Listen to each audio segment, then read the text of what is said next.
Olá, internautas da Voz da América, boa tarde, boa noite, conforme a hora que estiverem. Este é o Washington Fora de Horas, desta sexta-feira, 23 de setembro. Estamos a transmitir, claro está, a partir do Washington DC. Estamos em direto a partir do Estúdio 2 da Voz da América. Pode ver o nosso programa pelo YouTube da Voz da América ou então também no nosso site www.voaportugues.com. Convosco, na próxima meia hora, vai estar o João Santa Rita com a produção do Mariano Bartolomeu. Vamos já ver os principais títulos de hoje. A UNITA convocou uma Marcha da Liberdade para este sábado em Luanda. O Congresso da Frelimo aponta para a reeleição de Filipe Nyusi na liderança. Vamos começar, portanto, com o programa. Os apoiantes da UNITA deverão sair amanhã às ruas de Luanda numa manifestação convocada pelo partido e que intitula de Marcha da Liberdade. O secretário provincial da UNITA, Nelito Ekuikui, disse que a manifestação foi autorizada pelo governo provincial. A UNITA diz que a marcha é pela cidadania e a consolidação do Estado democrático e de direito face à constatação preocupante daquilo que diz ser uma regressão do quadro democrático do país, com restrições às liberdades, ameaças à integridade física de ativistas e dirigentes políticos. O líder da UNITA, Adalberto Costa Júnior, apelou à participação de todos para, nas suas palavras, continuar a lutar por Angola. A salientar que vários partidos da oposição, todos os outros partidos da oposição, exceto o Bloco Democrático, é de esperar uma forte presença policial nos locais para onde vai passar a marcha, que deverá partir do Largo de Santa Ana e terminar no Largo da Escola. E vamos agora para Moçambique. Os presidentes da Renamo, Sufo Momad, e do Movimento Democrático de Moçambique, MDM, Lutero Simango, respectivamente, dizem que só uma coligação dos partidos da oposição pode tirar a Frelimo do poder. Analistas aplaudem a ideia, mas consideram que o maior problema da oposição moçambicana é a sua fraca liderança.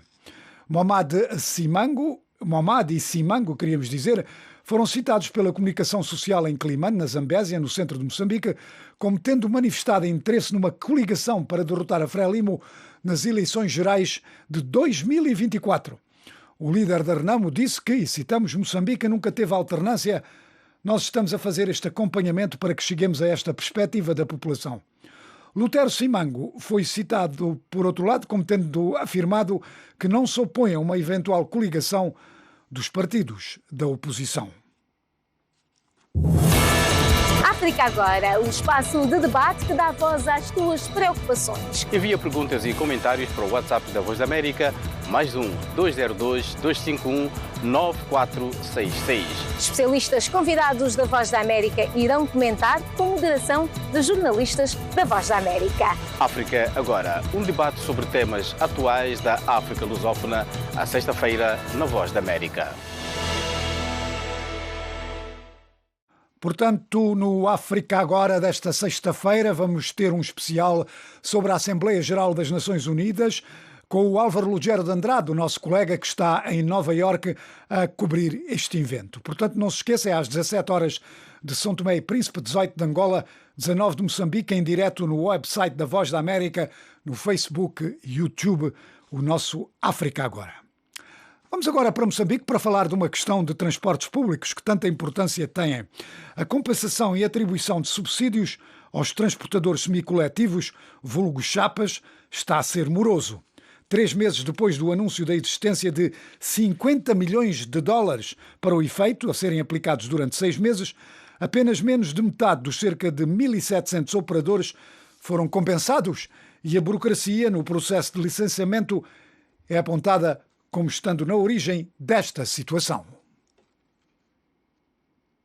O governo moçambicano decidiu atribuir compensações e subsídios aos transportadores semicoletivos por forma a mitigar o impacto do aumento dos preços dos combustíveis no país. Para cobrir os custos da iniciativa, o ministro da Economia e Finanças, Ernesto Max Tonella, anunciou a existência de 50 milhões de dólares americanos financiados pelo Banco Mundial. E é neste quadro que o governo mobilizou recursos para assegurar que haja uma estabilidade dos preços dos transportes públicos, tendo já recursos avaliados em cerca de 50 milhões de dólares para este fim. Porém, envolvidos cerca de 3 meses de aprovação deste plano, a Federação Moçambicana dos Transportadores, através do seu presidente, Castigo Inhamane, queixa-se da morosidade no processo de licenciamento dos chapas para atribuição das compensações. Dos cerca de 1.700 chapas que operam na região do Grande Maputo, apenas metade recebeu a compensação. Ainda não foi pago 50% dos operadores no semicoletivo de passageiros referente ao mês de julho. Então, quando é que se vai completar? Quando é que se vai pagar agosto e quando é que se vai pagar setembro? Portanto, o processo está muito moroso, o processo cria descontentamento do lado dos operadores. O excesso de burocracia é apontado como um dos fatores que retrai o licenciamento e, por conseguinte, a existência de poucos transportadores que tenham beneficiado das compensações. A maior parte dos transportadores são informais, ou seja, sem licenças para exercer a atividade. Recordamos todos que houve um momento que o município de Maputo havia cancelado o licenciamento de 15 lugares. E as pessoas foram trabalhando sem licença. E aquilo, acho que algumas pessoas ganharam ânimo, ganharam vício e esqueceram que era preciso legalizar a atividade. Mas estão a legalizar. A Agência Metropolitana de Transporte de Maputo reconhece a lentidão do processo de compensação, mas António Matos garante que todos os inscritos no processo receberão os subsídios. Todo este processo depois tem que ser reverificado e tem que ser atualizado também com as entidades licenciadoras. Este é um processo complicado. Pagamos a cerca de 700 viaturas, falta-nos pagar ainda 1.000 viaturas, mas é um processo que requer, como é a primeira vez que estamos a fazer este trabalho, requer muita informação. Os operadores privados organizam o transporte diário de mais de 900 mil pessoas na região do Grande Maputo e a subida dos preços dos combustíveis tornou insustentável esta atividade, o que levou o governo a atribuir compensações para evitar o aumento do preço do chapa, para proteger as classes mais vulneráveis. De Maputo, Alfredo Júnior para a Voz da América. Obrigado, Alfredo, e vamos continuar com Moçambique com uma notícia bastante importante, porque se iniciou esta sexta-feira no Maputo o 12º Congresso da Frelimo, o partido no poder em Moçambique, que terá como um dos principais momentos a eleição do novo presidente do partido. Com Filipe Nyusi como único candidato, o Congresso deverá reelegê-lo para mais 5 anos na liderança do partido. Nas intervenções da ocasião, que marcaram o arranque do Congresso, a Organização da Juventude Moçambicana, a OJM, o braço juvenil da Frelimo, apelou para a unanimidade no voto por Nyusi. Para além da eleição do novo presidente do partido, o Congresso vai renovar os seus órgãos, nomeadamente a Comissão Política, o Comitê Central e o Secretariado-Geral. No seu discurso, Filipe Nyusi apresentou aos seus camaradas um informe sobre alguns dossiês da situação da política nacional. Um dos pontos de realce foi o processo de desmobilização, desmilitarização e reintegração, o chamado DDR, dos antigos guerrilheiros de Moçambique. E agora vamos...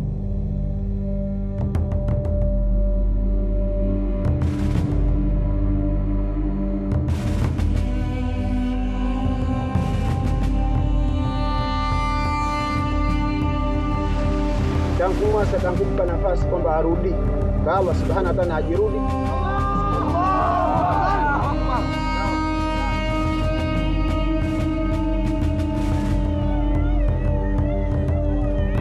Agora o que eu estou a recordar sobre o ataque e para a recordação que eu estou a ver sobre aqueles agentes capturado com essas terroristas. Nunca, nem comunicação dela não tem. Então, pus-me a faca dele aqui onde vocês estão a ver. Estão a ver este risco aqui. Pus-me. Cortou-me a primeira vez. Nirimo orupi khove na samarupe le khove anirit nirimo momobali rimo bubelia.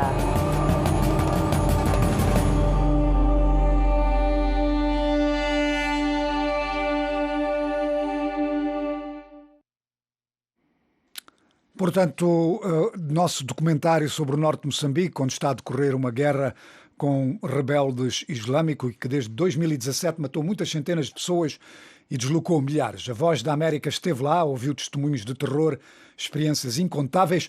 O documentário está disponível no voaportugues.com, no Facebook e no YouTube. E agora vamos voltar a Angola. Vamos para Benguela, onde agentes da Polícia Nacional efetuaram disparos para dispersar enfermeiros em protesto à porta do Museu Nacional de Arqueologia ontem, quando o governador provincial Luís Nuno dava posse a membros do seu executivo. Foram registadas detenções em mais um dia de manifestações contra a exclusão de técnicos dos exames de acesso ao Ministério da Saúde.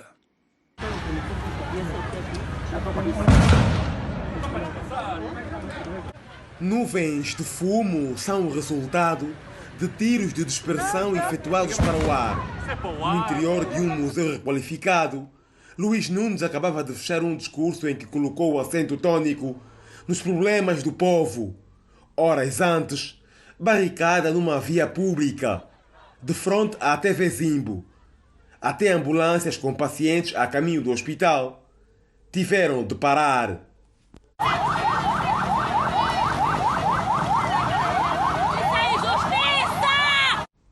São mais de 200 enfermeiros que dizem ter aplicado muito dinheiro em documentos utilizados nas inscrições. A verdade é que não estão entre os técnicos examinados. A luta prossegue com queixas de forte carga policial. Vamos até as últimas consequências. Nós não temos medo de ninguém. Não roubamos, como ontem aconteceu de frente ao gabinete provincial. Mandaram aí batalhão de polícia para nos intimidar. Eu não roubei. Meus colegas não roubaram. Todos que estão aqui, ninguém roubou. Polícia não é segurança de um gabinete, nem de um departamento. A polícia deve ter em mente que é segurança do povo. Eles só são polícia, porque existe povo. Até ontem, então, até algumas colegas foram para lá para o banco de ausência, onde algumas colegas... Sim, por causa do gás tóxico. Confrontação mesmo com a polícia, isso não é bom, é desumano. A primeira tentativa de rumaria à sede do governo de Benguela, no segundo de 4 dias de protestos, foi travada pela polícia. Não foi possível por causa dos senhores policiais, os senhores agentes estão nos privar para que a gente não esteja com o governador. Se o problema é o problema do povo, o maior problema é resolver o problema do povo. Estamos aqui desde ontem, desde bebê com bebê, estamos aqui com fome, sede, fomos escolher o exame, mas não estamos entendendo nada porque fomos escolhidos. Eles chegaram à sede do governo de Benguela logo no dia em que jorrava champanhe, no início de mais uma caminhada de 5 anos. Ali, o reconduzido diretor do Gabinete de Saúde não ficou indiferente. A gente reafirma que foi mesmo insuficiência de documentos.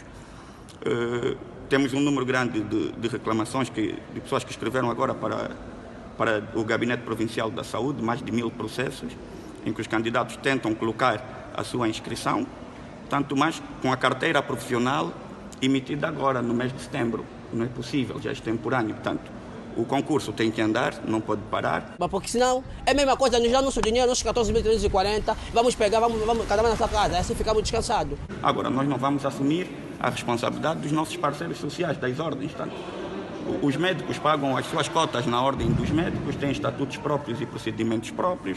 Os enfermeiros também pagam as suas cotas nas ordens dos enfermeiros com estatutos e procedimentos próprios. Os técnicos de diagnóstico e terapêutica também têm os mesmos procedimentos. Portanto, se acham que foram injustiçados por essa razão, eu acho que devem ir às competentes ordens e abordar o assunto. Angola vai admitir mais de 6.000 novos funcionários no setor da saúde.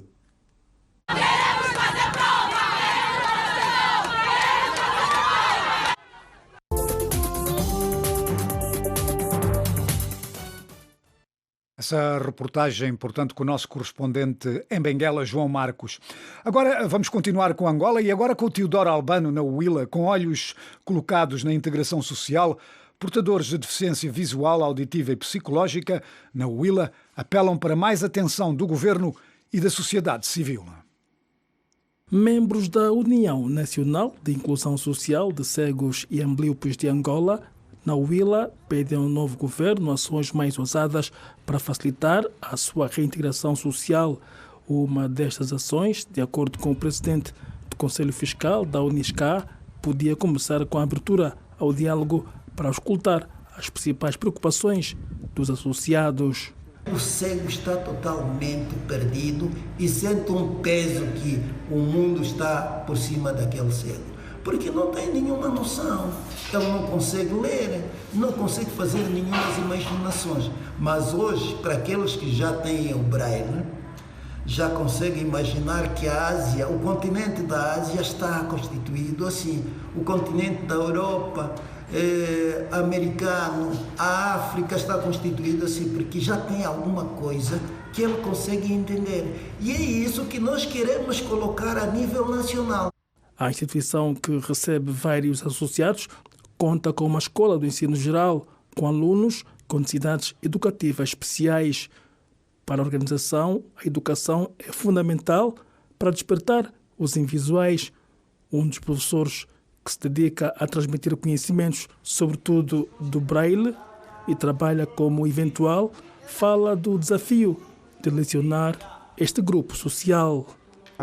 Enquanto professor, as principais dificuldades são, no que toca mesmo o ensino, o aprendizado, é mesmo a própria adaptação dos alunos. A adaptação dos alunos e às vezes também ter que lidar com pessoas que nós não sabemos quais são as principais deficiências que cada um acarreta. Psiquicamente, nós vamos nos adaptando em função de tentar desenvolver e enquadrar o aluno no meio social. Para desempenhar o trabalho, falta mais materiais, que são materiais de ensino e aprendizado, que é a tal dita Braille. Temos os próprios equipamentos e também mais turmas, se assim posso dizer, porque nós temos aqui as nossas turmas, mas mesmo assim nós acabamos por verificar que mesmo assim ainda são insuficientes em função dos alunos que nós temos cá. A escola 14 de junho recebe mais de 1000 alunos, muitos deles com deficiência visual, auditiva e psicológica. Voz da América, Lubango, Teodoro Albano.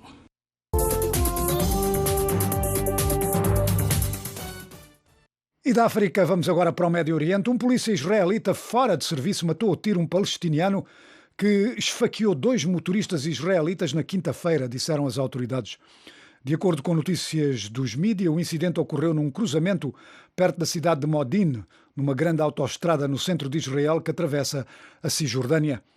Com a violência israelo-palestiniana aumentou recentemente, Israel tem levado a cabo ataques militares durante a noite na Cisjordânia após uma série de ataques mortais dentro de Israel. A polícia e equipas de resgate disseram que o atacante se aproximou de vários veículos, tentando abrir as portas dos carros e pulverizando gás lacrimogéneo sobre as pessoas. Não há confirmação independente sobre o incidente. Vamos agora voltar à África. Os maiores retalhistas da África do Sul estão a reduzir a sua dependência da China em relação às mercadorias, favorecendo em vez disso os produtos de vestuário de origem local. Faz parte de uma tendência mais ampla para revigorar a produção têxtil local.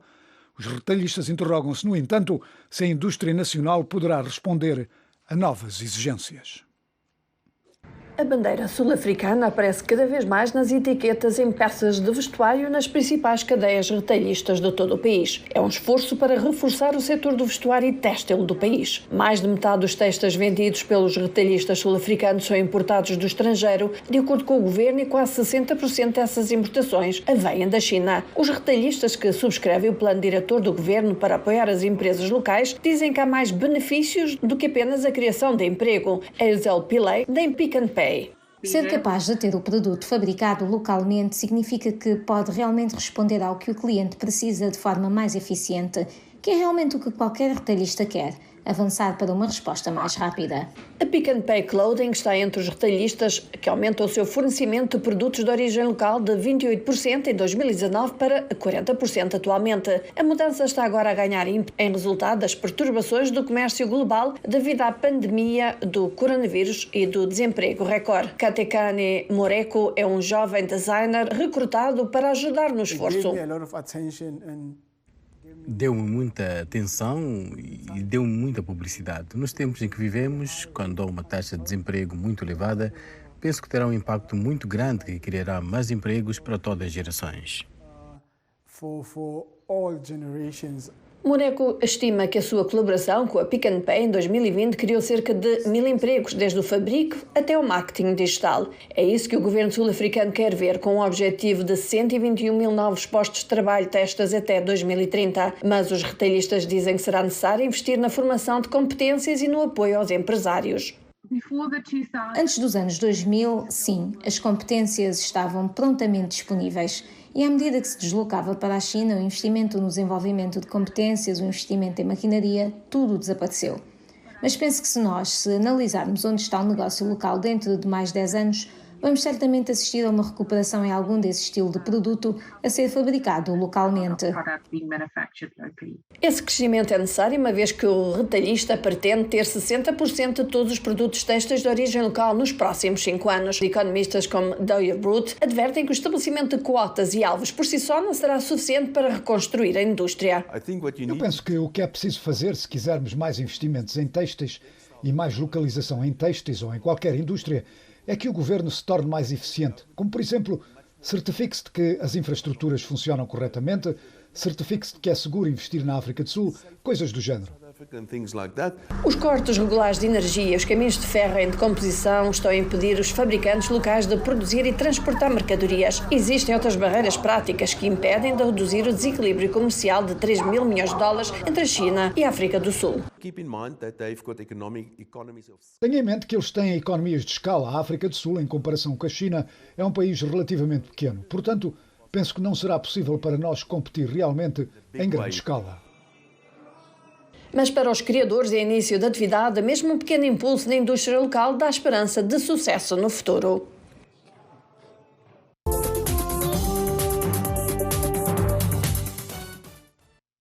Está a assistir ao Washington Fora de Horas da Voz da América, a partir do Estúdio 2, em Washington. Convosco está o João Santa Rita.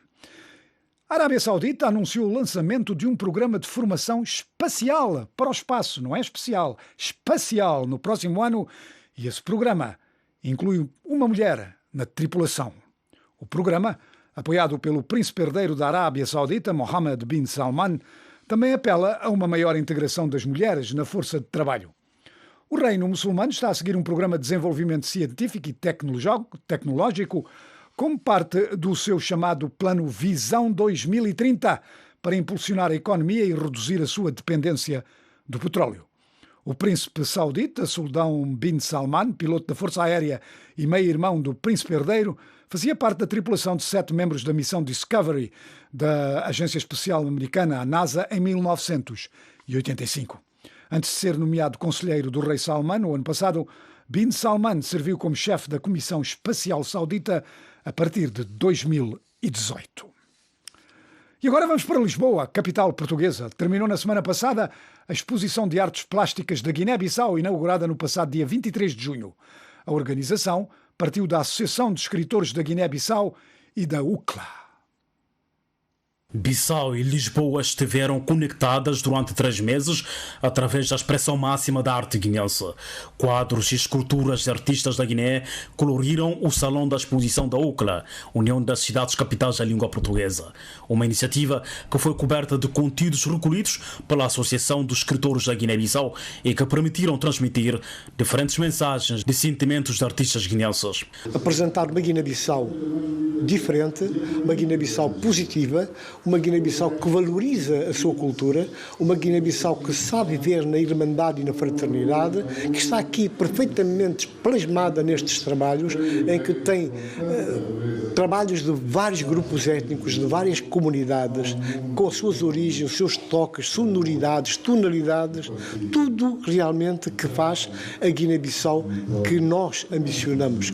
Olhares da Guinendade, nome atribuído à exposição, teve um impacto na dinâmica da arte da Guiné-Bissau junto às comunidades guinenses e portuguesas em Lisboa. Nós conseguimos inculcar os nossos valores cá fora e trouxemos também para que os nossos imigrantes possam abraçar a sua terra, sentir o cheiro da terra, sentir que a distância não é o fim e que a distância pode ser o meio para um regresso que queremos breve.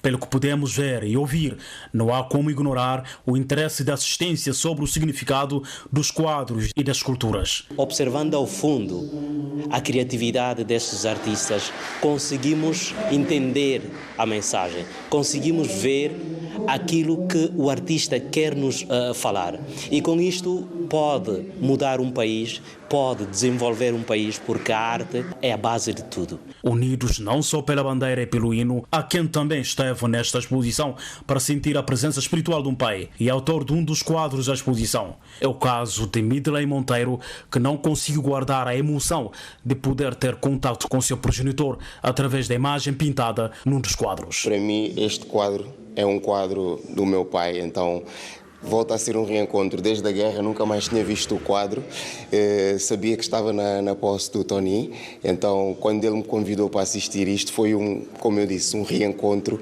e deu uma oportunidade de voltar a recarregar a essência guinense. A exposição Olhares da Guinendade contou com a curadoria de 3 guinenses, Manuela Jardim, Nubareto e Tony Checa, que a organizaram em 3 núcleos. O primeiro núcleo é o da panaria, com cerca de 15 obras, imortalizadas na herança ancestral. O segundo é constituído por 41 peças etnográficas em representação da riqueza cultural e patrimonial da Guiné-Bissau. E no terceiro, perfilaram-se 28 obras de artistas contemporâneos com grande diversidade de cores e imagens, em grande parte retratando a vida de pessoas e o seu cotidiano. De junho a esta parte, setembro, a arte da Guiné-Bissau falou mais alto aqui no Salão do UCLA, em Lisboa. As mensagens foram patenteadas através de quadros e panos de pinte, expressando tristeza e de alegria do povo guinense. Foram representadas na exposição 5 etnias, nomeadamente Bijagó, Fula, Mandinga, Manjaco e Nalu. E a chave com a qual foi encerrada a porta da exposição Olhares da Guinendade esteve nas mãos da agência de moda Quintintina, que brindou os convidados com um desfile de moda. Lassana Kazama, para a Voz da América. África Agora, um espaço de debate que dá voz às tuas preocupações. Envia perguntas e comentários para o WhatsApp da Voz da América, +1 202 251 9466. Especialistas convidados da Voz da América irão comentar com moderação de jornalistas da Voz da América. África Agora, um debate sobre temas atuais da África lusófona, à sexta-feira, na Voz da América. E hoje vamos falar da Assembleia Geral das Nações Unidas, aquele ritual anual que está a decorrer em Nova Iorque. Vamos ter connosco o Álvaro Lugero de Andrade, o nosso colega, ele está em Nova Iorque e vai falar, portanto, sobre a Assembleia Geral da ONU. A não perder, esta é, portanto, dentro de poucas horas. Agora parece que ainda temos tempo para uma ou outra notícia do desporto. Vamos falar do futebol. 5 países africanos que se qualificaram para o Mundial aproveitaram este interregno para efetuar vários jogos de preparação, tendo em conta que a maior parte dos seus jogadores jogam em clubes europeus. A maior parte desses jogos são na Europa. Os 5 são o Ghana, Senegal, Tunísia, Camarões e Marrocos. Hoje temos um jogo interessante, Brasil-Ghana, deve ser bom. Os Camarões jogaram já hoje. Não foi nada bom, não senhora. Perderam com o Uzbequistão por 2-0. Quando se perde com o Uzbequistão, as coisas não vão muito bem. Marrocos hoje de frente ao Chile, esse deve ser bom. Amanhã Senegal tem um jogo com a Bolívia. Cabo Verde, que não está no Mundial, também está em ação hoje. Um jogo amigável com o Bahrein. Ficamos por aqui, pode ouvir mais do desporto mais tarde. No nosso programa de rádio vamos falar dos jogos da Liga das Nações Europeias, portanto continue connosco. Eu vou-me despedir dizendo aos ouvintes para se lembrarem que nós estamos aqui todos os dias, de segunda a sexta-feira a esta hora. Outros colegas estão aqui. Eu geralmente estou à sexta-feira. Continuo com a Voz da América.